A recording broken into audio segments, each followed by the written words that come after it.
In today's increasingly global and interconnected world, 55% of the world's people now live in urban areas. A percentage that is projected to hit 68% by 2050. This means that issues relating to urbanization are not only global, but also pressing. Examining issues such as workers' rights, economic inequality, and housing accessibility can contribute to our understanding of how cities can grow responsibly. Miami, Florida perfectly exhibits the complicated path of a growing urban center.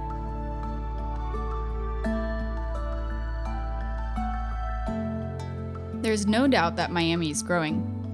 You know, it's on fire. Our tax base grew by 12% year over year. Our venture capital pipeline grew by 400%. And it's amazing. Some sources estimate that over 300,000 people will move to Miami-Dade County in the next decade. New industries and opportunities are cropping up. Stakeholders ranging from developers to tech company CEOs seek to accelerate the city's growth, launch new businesses, and enhance the range of leisure activities available for the city's wealthier residents. Miami politicians, eager for new revenue and acclaim for their city, find themselves in a balancing act between the demands of investors and business owners and the needs of disenfranchised lower-income classes. According to PR Newswire, Greater Miami is the second most unequal large metro in the nation. About 15% of Miamians live in poverty. Even those with steady employment are finding themselves priced out of housing and other basic necessities. We have a nationwide affordability crisis, but nowhere worse than in Miami-Dade County.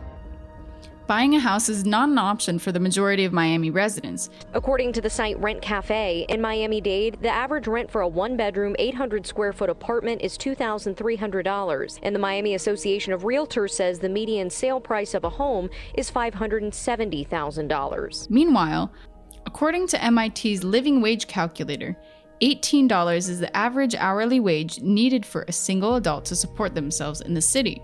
However, restaurant workers here only make about $11 on average.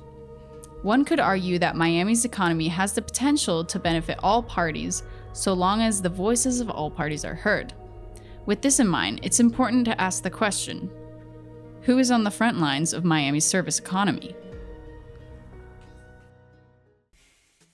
As a tourist destination and cultural hub, Miami's economy is largely dependent on its service workers. PR Newswire reports that nearly half of Miami's workforce is comprised of low-paid service-class workers in precarious jobs like tourism, hospitality, retail, and food service. And the demand for service is growing. According to a Fox News report, the average number of people dining out in Miami increased by almost 30% between 2019 and 2022. Surprisingly, the COVID-19 pandemic did little to hinder the growth of Miami's restaurant industry. The risk of illness, however, and the weight of labor continued to fall on servers, bartenders, cooks, and other workers operating on the front lines. Miami Beach businesses have faced an onslaught of vacationers arriving at the popular spring break locale to bask in the sun, forget their pandemic woes, and trash restaurants. Studies have shown that restaurant work is among the highest risk job for illness or death from COVID-19. As restaurants typically do not offer paid time off or sick leave, and often do not provide healthcare benefits, workers must face potentially dangerous situations to earn their livelihoods. Many Miami restaurant owners are reporting a workers' shortage. Talk to anyone who's in the South Florida restaurant business, and the conversation goes right to the issue of the difficulty hiring workers, cooks, waiters, you name it. It's bad enough that businesses are limiting their capacity, reducing their operating hours, closing on days they're usually open because there's not enough staff to meet the needs of our guests. It's desperate, Hank. According to Touch Bistro's annual report, Miami's full-service restaurants face some of the highest turnover rates in the country. Clearly, with the heavy reliance on their employees, Miami's service industry must find better ways to entice and retain workers. Hospitality industry is not even paying people the minimum wage of $10. Our workers can't afford to live in South Florida. Living conditions also play a vital role in retaining workers. As the housing crisis intensifies, where are Miami's workers living? A demographic study using ACS data found that the two least expensive areas in the Miami metro were in the middle or west, such as Hialeah and Overtown. while the most expensive areas were closer to the ocean and Biscayne Bay. Data from the 2020 census states that median commute time for those working within the Miami metro was around 27 minutes. This puts an extra financial burden on those traveling from lower income areas to work in the city. To ease such burdens, many workers choose to reside with family or roommates. A study using data from Zillow found that cohabitation amongst Miami residents rose by 11% from the year 2000 to 2016. Many Miami workers are even moving away, choosing more affordable areas such as Central and West Florida. In the interest of retaining service workers and supporting their access to housing, how should Miami adapt? It can be helpful to examine successful models in other cities.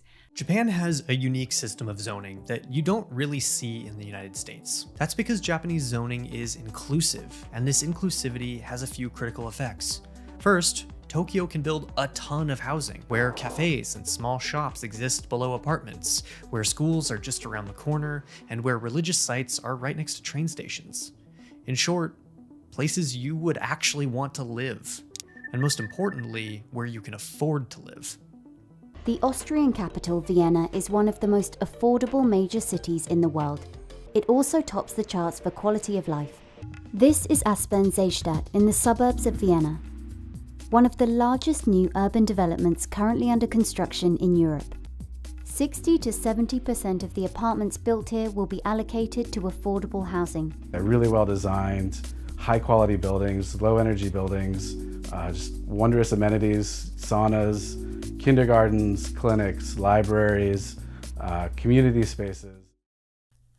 Though service workers would likely benefit from expanded affordable housing, another systemic approach would be to lessen their financial burdens in the first place. Even though Miami has struggled in the past to raise wages, the establishment of workers' unions can help to enable these changes. 95% of Las Vegas hotel casinos are unionized. We have a Cadillac plan, health and welfare, that is phenomenal. We're free of out-of-pocket costs for our medical insurance, safety in the workplace, seniority, pension, guaranteed work week. Corporations can also take it upon themselves to improve labor conditions. Hard Rock International says it's spending more than $100 million to give raises to 10,000 workers. The raises include an immediate increase to a minimum starting salary of $18 to $21 an hour. The gaming and hospitality company says the initiative is intended to help employees deal with high inflation and reduce employee turnover. This model provides a great option for improving worker retention and overall satisfaction, though one would have to consider the practicality of businesses' willingness to offer up millions to raise wages. Solutions must be immediate, innovative, and sustainable while also appealing to the interests of various stakeholders. By improving employee satisfaction, business owners could lower turnover rates and raise productivity. By investing in local businesses, governments could enjoy the advantages of a thriving economy. Whether the answers to the problems facing Miami's service industry lie in raising wages, expanding housing accessibility, or supporting unionization efforts, perhaps the first question we should ask is this: how do we give a voice to the unheard? Could a committee be formed that would address the needs and interests of business owners, local government, and service workers? In other words, how could we bring everyone to the table?